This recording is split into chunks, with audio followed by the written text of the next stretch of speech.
Тук си. Чуваш ли? Винаги си била тук. Сред вятъра, сред тревата, сред корените, които те помнят още преди да се родиш.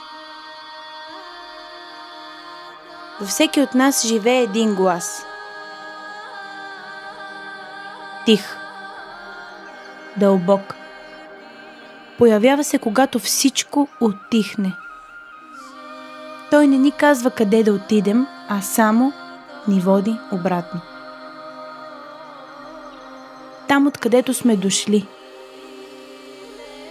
Там, където сърцето винаги се е връщало.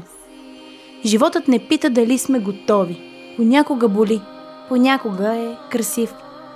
И в един миг между тъмнина и светлина нещо в теб се буди и си спомня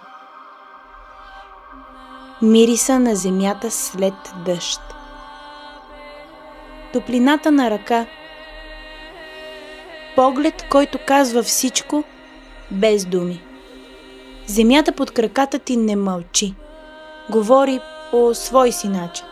И когато я докоснеш, разбираш, това не е просто пръст, това е памет, дом, род.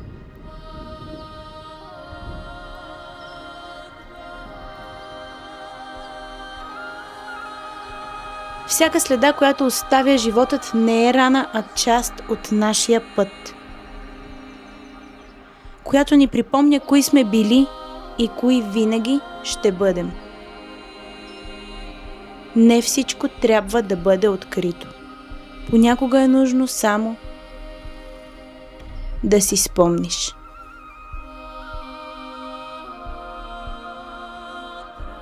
Тук си. Винаги си била тук. И винаги ще бъдеш.